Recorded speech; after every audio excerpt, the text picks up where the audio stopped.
What up, fight fans? This is SquaredCircleProductions going with my new rant. The name of this one is called the Floyd Mayweather Paradox. The Floyd Mayweather Paradox. Okay, just want to jump into it by saying that we're quickly approaching the imminent retirement of Floyd Mayweather Jr. And there's just some things I wanted to kind of say to clear the air, no fighter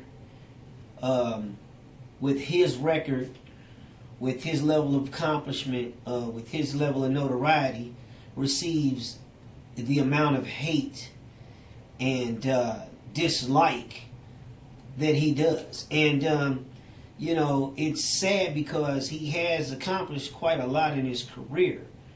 Like him or not, he's done some tremendous things, and it's a shame that he isn't really getting the respect that he should get for his level of accomplishment.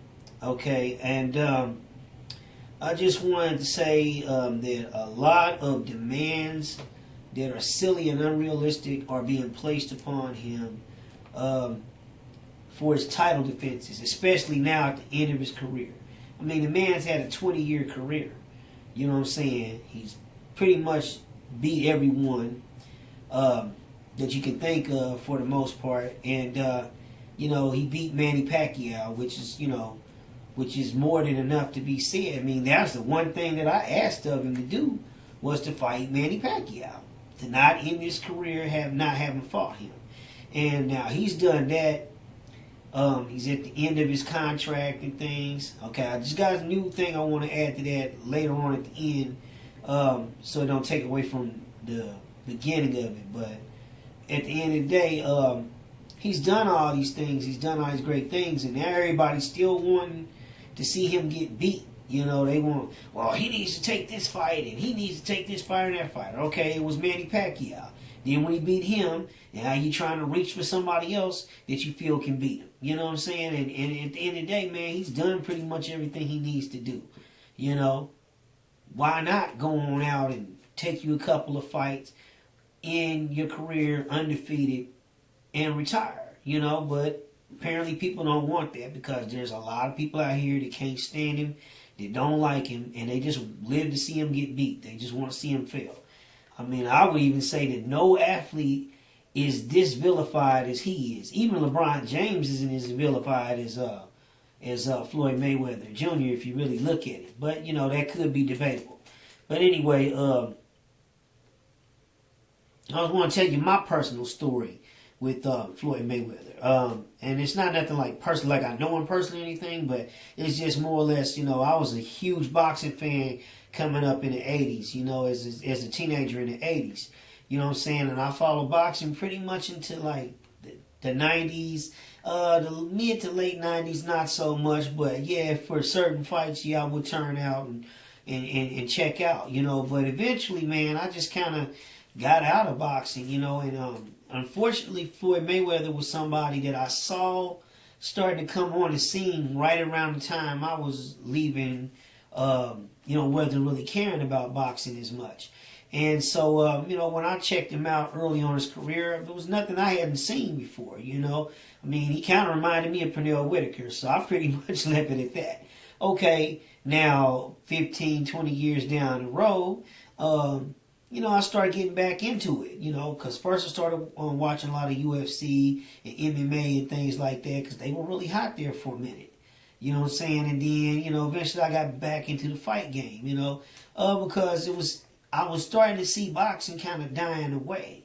And I was kind of like, man, that was a big part of my life, coming up as a teenager, and just to see it, kind of, just drop off, man, would be kind of sad. But my thing is, if something is destroying something, or if you had the foresight to see something could end, and you don't do anything to try to stop that demise, then, you pretty much is part of the problem.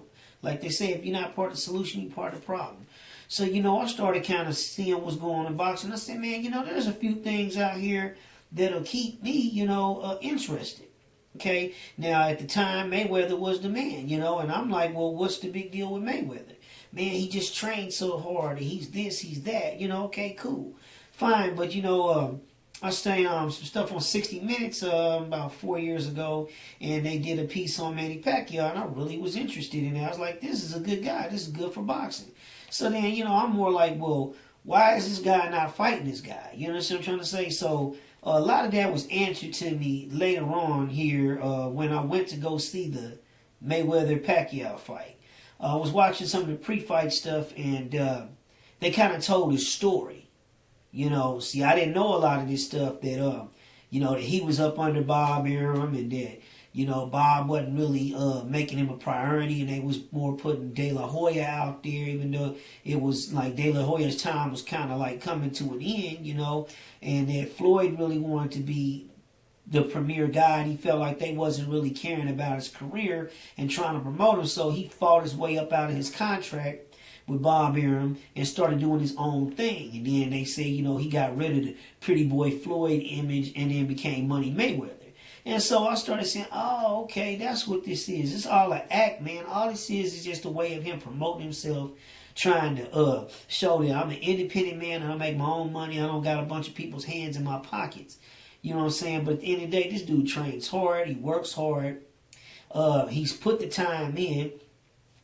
He takes the sport seriously. You know what I'm saying? But it's just more or less, man, one of the top promoters in the game. You on his bad side, you know what I'm saying? You on his hit list, and the dude got a vendetta to try to destroy you. You know what I'm saying? And so I started seeing, man, this is a black man that's independent and doing his thing in a sport that's known to chew up great fighters and spit them out, man, and leave them just there with nothing. And this guy is going to actually go down in the record books as one of the few that this hasn't happened to, you know what I'm saying, and actually is in a good place for it. You understand what I'm trying to say? So, again, I get where a lot of people could see that because, at the end of the day, me not knowing a lot, I started looking, oh, this guy's kind of arrogant or, this or that, but at the end of the day, man, you got to know everybody's story. And sometimes, you're limited in what's presented to you, the information presented to you. But then just being a black man and knowing the struggle of black men in this country, you know what I'm saying? I mean, for the most part, not making any excuses because at the end of the day, you can still get out here and get it. And that's not going to stop anything. But it seems like we have to be a certain way.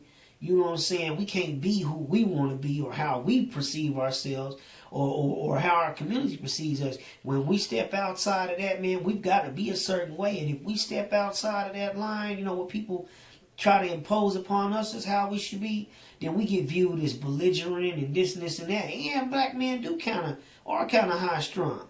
But at the end of the day, I mean, it ain't no different than Italian men or Latino men who are known for having fiery tempers and stuff. Well, the black man got just as fiery temper as those guys, maybe even more. But they get celebrated for theirs, and we get vilified for ours. So, again, it's not fair. They want us to be, it's the stuff that they want black men to be is ridiculous. Okay, but that's enough of that. Let's get back on with this. The level of hate for Floyd Mayweather Jr. is ridiculous. I mean, it really is, man. And again, I'm not trying to tell people how they should feel. But at the end of the day, man, I just have to believe that people are smarter than they'll take a hype job or they'll take a brainwash from a promoter or somebody to put some stuff out there, put some false information out there and try to say, well, this guy is this and this or that, and people just run with that and don't really investigate any further or go look at the other side of it. You know what I'm saying? And even though as much as it may look as though that may be the thing, I just refuse to believe that. Okay? Now, I will say this. You got a younger generation out here. These new school kids, these kids coming up nowadays, man, they like humility. They don't like people that's really, pointing their chest, look at what I've accomplished and being individuals. They like people that work well within groups and, don't try to dominate things and take over things and things of that nature. But you understand, man, most people, if you're 35 and under, I mean, if you're 35 and over, you know, we was taught that you were supposed to shine on your own, stand on your own 2 feet, be your own man, be an individual, be strong.